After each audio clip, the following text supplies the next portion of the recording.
says that her cousin's friend, and she put this on social media, she has 22 million followers.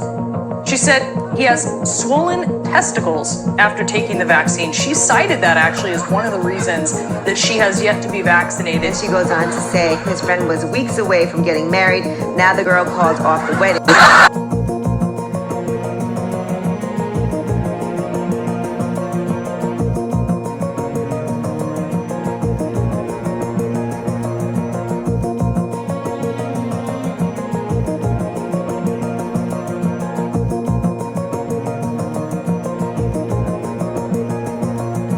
It's Nicki Minaj's cousin's friend's testicles who are swollen from taking the vax. That's the claim. But it's not anything to do with the physical effect of the vaccine that makes our political class mad. It's the last part of Nicki Minaj's tweet that enrages them. The part where she says you should pray on it, make the decision yourself like a free human being, and quote, don't be bullied. So our media and public health officials didn't like this because they make their livings bullying people. So they couldn't let it stand. That rapper Nicki Minaj turned out to be one of the bravest people in the United States. A couple of days ago, we would guess, most people who watch the show may not have heard of Nicki Minaj. And then she tweeted about the COVID vaccine. She didn't come out against the vaccines. She merely said that as an adult and an American, she should decide whether or not to take the vaccine. Pray about it, she said. Don't be bullied. Things blew up from there. No praying about it. You must submit to being bullied. Those are the new rules. Nicki Minaj wasn't aware of that, and she resisted, and she's still resisting. It's a long and interesting story. There's implications for all of us, and Trace Gallagher has agreed tonight to frame it for us. And here he is. Hey, Trace. Hey, Tucker, the controversy stems from Nicki Minaj telling her fans she would only get the COVID vaccine once she did enough research, and she recommended her fans do the same. And here's the tweet most people focused on, quoting here, "My cousin in Trinidad won't get the vaccine because his friend got it and became impotent.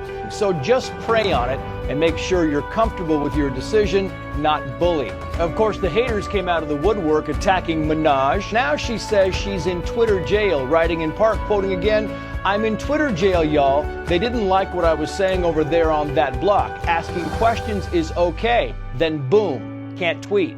She also went on Instagram Live. Look.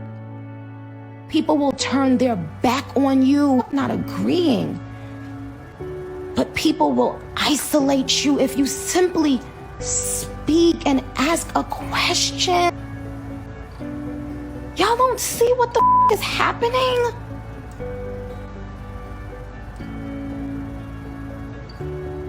And you're okay with what's happening? We're no longer even allowed to voice our opinions or to ask questions. Now here's what's interesting.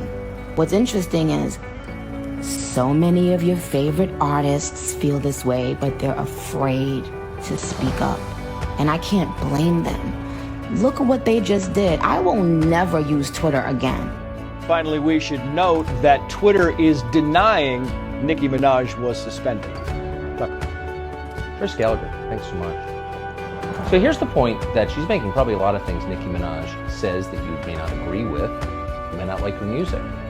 But the 2 points she's making are worth reiterating.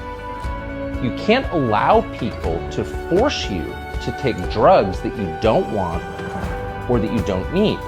It's up to you what drugs you take, period. And if you allow people to force you to take drugs you don't want, you're done. They own you. You're no longer free, period.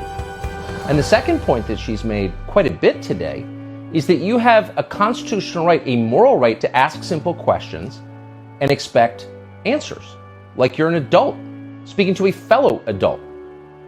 And if you forfeit that right, you are no longer adult, you're no longer free, you're no longer a citizen, you're something much less than that. It's not complicated. Might be nice to have a few United States senators who are willing to say something like that and then stick to it. So it's left to Nicki Minaj to say it.